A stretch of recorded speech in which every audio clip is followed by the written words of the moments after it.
This might not be exactly the kind of book you're looking for, but I loved it. And here's why I think you'll love it too.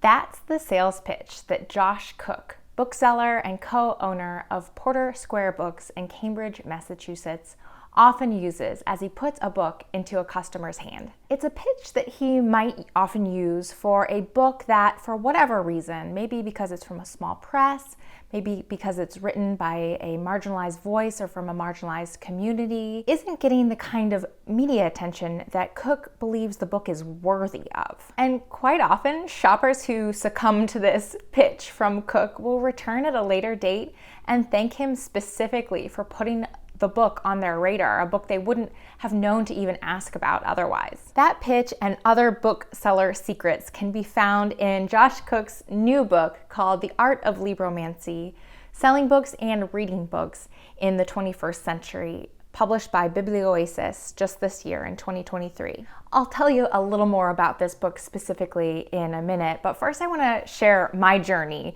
to this book. Like most of you watching, I've always been a big reader, especially of fiction. For most of my adult life, I read pretty much what I saw everyone else reading. Best-selling novels, prize-winning novels, classics, books I saw on the front tables of my local Borders and Barnes & Noble. Subconsciously, I think I believed that if something was a bestseller, or certainly if it had won a prize or was on a list from the New York Times or NPR, or if it had above a 4.0 rating on Goodreads, that was a sure sign of its quality. I knew through my fiction writing program that there was such a thing as a small press, but for some strange reason, I felt like I wasn't smart enough to read books that were published by small presses. It probably had something to do with the fact that most of my professors were publishing with small presses and they seemed so much smarter than me. So stupidly, I stayed away. Instead, I sought out those prize winners and bestsellers, not really paying attention to who published them. And for the most part, I was very happy with my reading life. I still am happy with most of those kinds of books. But a bunch of things started to happen, and kind of all at once, or like within a couple of year period for me. I was approaching my mid-30s and I was so obsessed with books, like I know a lot of folks are, especially if you're watching this. I was so obsessed with books that I would comb through any list I could find online of new books to read, new books to add to my shelves. But on those lists, I was seeing a lot of the same books over and over and over. To be honest, that was starting to bore me and make me a little suspicious. I was also becoming more serious about my own writing, and I felt that the books I was reading really weren't teaching me anything new about writing fiction. I wanted something that was a little more unconventional, something that was a bit unpolished. I wanted something that was a bit weird, or a little weirder than what I was reading. I wanted to be surprised, and I was having a lot of trouble finding that. Meanwhile, a bunch of book-related issues were making the news. On one side of the headlines, there were giant publishers merging with giant publishers to make fewer and even more giant publishers. On the other side of the headlines were social movements like Black Lives Matter that were spreading through our news and through our communities. All of a sudden, many white people especially were sitting up and saying, wait a minute, we still have problems here, and hold on a second, I'm part of what makes those problems worse. And partly in response to that sudden realization, one thing that a lot of folks, especially white folks, decided to do was make recommended reading lists. I started to ask myself some questions that at the time felt like completely unrelated questions, but now I realize are actually quite linked. First of all, what happens when one large profit-driven corporation controls a vast amount of the books and voices that are published in America? And second, why are all those diversify your reading lists always featuring a lot of the same books? It can't possibly be true that there are like 10 Black authors publishing fiction in America. That just can't be right. It was also around this time that I started finally paying attention to independent publishers and small presses a lot more. And I can't say exactly one thing that led me in this direction. I think it was a bunch of snippets of things here and there, a book review or an interview with an author, or the rare list of small presses you should read from that I found online. But eventually enough of those snippets accumulated in my brain that I finally started going to some of the websites of these small presses. What I saw on those websites was so different, so much more diverse in experience and thought and geography and language and in cover design. So much more diverse in every way than anything I was seeing on the front tables of big bookstores. And the publishers were so passionate about what they were doing. It was really infectious. And so for the past few years, I have been immersing myself in the books and authors from independent publishers. It is slow going because there is so much out there to read. But because I have enjoyed the process so much, even though it involves a lot of digging, perhaps especially because it involves a lot of digging, that I eventually decided to come here on YouTube so that I could say to even just one person, I don't think this is exactly the kind of book you're looking for, but I loved it, and here's why I think you'd love it too. Imagine the validation I felt when I came to this book written by superstar bookseller Josh Cook, who takes a deep look at the role booksellers play in what books make it into readers' hands. And guess what? He's a big fan of independent publishers too. This book makes a compelling argument for how systems of power and white supremacy shape our reading habits and our book purchasing habits, and how individual booksellers either maintain those systems or help shift them in a new direction. If you are someone who enjoys broadening your reading horizons as much as possible, and or if you're someone who appreciates understanding how your life habits are impacted by history and context of forces around you, and or if you are someone with a YouTube channel or other platform, big or small, where you recommend books to other people, I think this book will give you a lot to think about. The Art of Libromancy taught me to be a better bookstore customer, a more informed reader, and a more thoughtful content creator. So let's unpack that a bit. Josh Cook has been a bookseller for a really long time. You might even call him a superstar bookseller. And he's a passionate advocate for his fellow booksellers who are often underpaid and underappreciated, who has more direct interaction with readers than any other position in the book industry than a bookseller. There are a lot of insider tips for booksellers and bookstore owners in this book, but I really enjoyed getting the inside scoop and an inside glimpse into that world. And I think overall it taught me to be a better bookstore customer. For example, I knew intuitively that the holiday season was a big time of year for bookstores and really any other store, but what I didn't realize is that a lot of bookstores for the rest of the year break even or even operate at a loss. That's how big of a deal the holiday season is for them. Also, although online orders were a huge lifeline for bookstores during the pandemic and continue to be an important part of many bookstores' business, it never really occurred to me how much physical work actually goes into coordinating an online order. When I shop in a bookstore in person, I'm the one who goes to the shelf to pick up the book and take it to the register and check out and then walk out the door. But if I place an online order, all that work, plus maybe any pre-ordering or anything like that, is all on the bookstore. And there's a lot of coordination that goes into that. That doesn't mean that online orders aren't still important, but I should have realized that convenience for me as a customer doesn't translate to convenience for the retailer.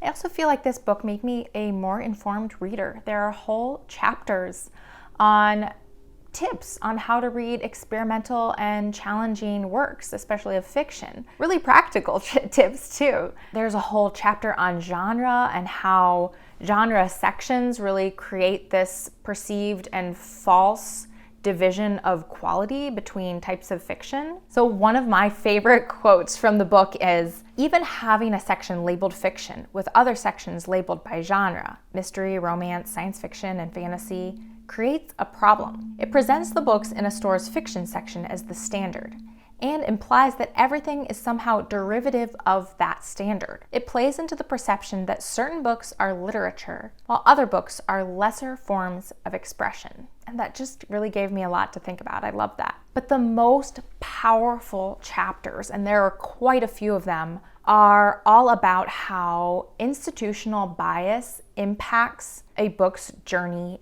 every step of the way, from a writer's head to a reader's hands. Cook outlines the many ways systems of power really determine what makes it onto a bestseller list and onto a bookstore's front table. Bookstores usually stack up books on their tables that are either already bestsellers or books that have data behind them that predict that they will be a bestseller. But that data is based on systems that have bias built into them. But Cook points out that booksellers play a huge role in directing our eyes when we walk into a bookstore. If you're shopping at a physical bookstore, the bookstore is the final step in getting a book into a customer's hands. And so booksellers have this huge opportunity to turn the tide of what is being sold. There's this phrase apparently called stack 'em high, watch 'em fly. And it means that any book that a bookstore stacks up on a front table is going to generate interest merely by the fact that it has been stacked up. It subconsciously tells the shopper, this must be worth my time, otherwise they wouldn't have placed so many of them here. But Cook writes, if we stack them high, watch them fly, it doesn't much matter what we stack. We can use that space for books we want to sell as much or more than for books we expect to sell, juicing those sales and breaking the cycle of bias. And then he writes, readers come to indie bookstores to learn something, to discover authors they can't find on their own,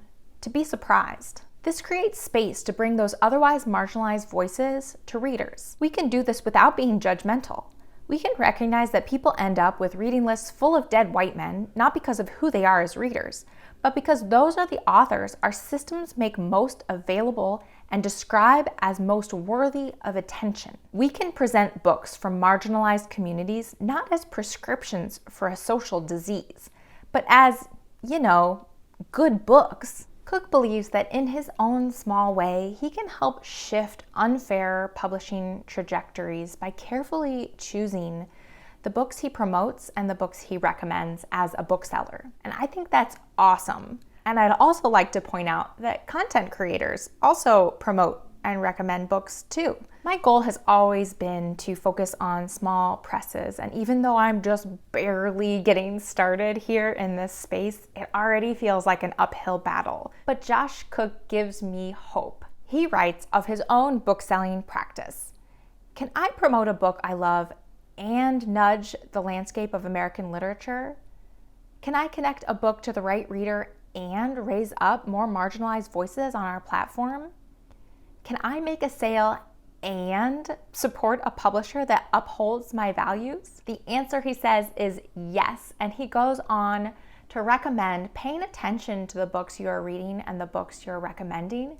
And he says, if it's skewing toward hegemonic identities, skew it back. And all of us as citizens of a bookish community can be a part of that process. The most satisfying part of exploring an independent publisher is discovering their own unique ethos and mission and vibe.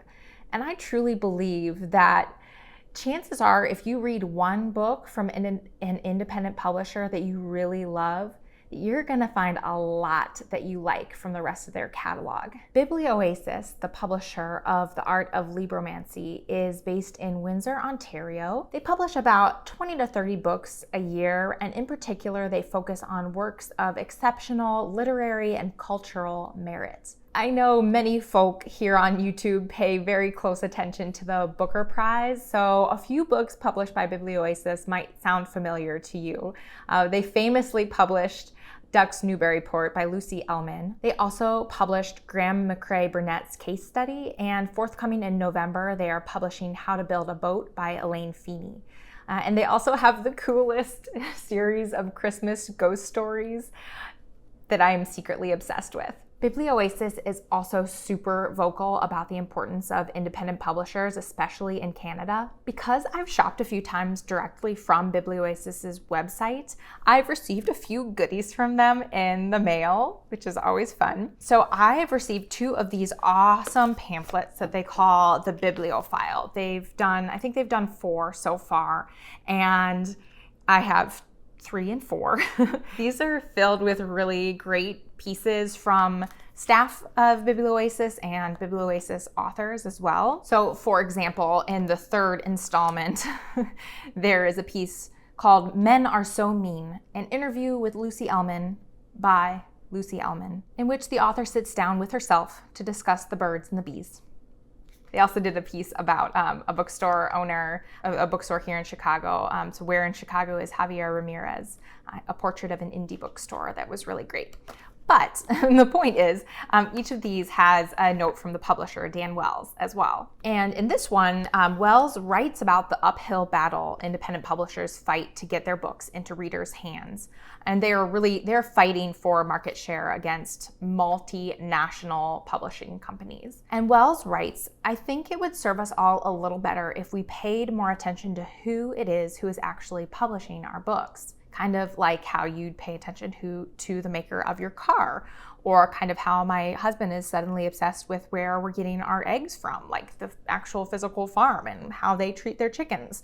What if we treated our books that way, where we actually paid attention to who was producing these books and getting them into our hands? Biblioasis also publishes a literary magazine called Canadian Notes and Queries. And so I have gotten, again, goodies in the mail, 2 issues from Biblioasis that are fantastic, especially if you want to learn about Canadian literature, past and present. They're really great. The most recent issue included a piece called The Small Press Scene: Why Indie Publishers Are the Lifeblood of CanLit, and it's by Stephen Beattie. And I underlined so many quotes in that piece that speak to why independent publishers are so important and why they struggle to find a wide readership. For example, the author mentions one particular habit of multinational publishing corporations. So independent publishers often take risks on debut authors who've never published a book before. And if a debut author sees some success, like for example, if they win some kind of literary prize, a large publisher will often swoop in and poach that author from the small publisher, because that author is now considered a safe bet and is more likely to earn the large publisher a profit. It's too much of a financial risk to publish a truly emerging voice, so they let the indies do it and then they swoop in. All 3 of these, the book, the Art of Libromancy, the pamphlets, and Canadian Notes and Queries, list amazing small presses to check out, and I'm gonna leave them in the description below so you can go check them out too. I hope you check out Josh Cook's new book, The Art of Libromancy, and or Biblioasis, hopefully both. And I have a challenge for you. I'm not gonna ask you to like or subscribe. I'm gonna ask you to do something that requires a little bit more work, but hopefully it's fun. The next time you visit a bookstore, ask a bookseller to recommend a book that they've loved but feel isn't getting enough attention. Give it a try, see how it goes, let me know. Thank you so much for joining me. You all are truly the best. My name is Sarah. I'll see you next time. Bye.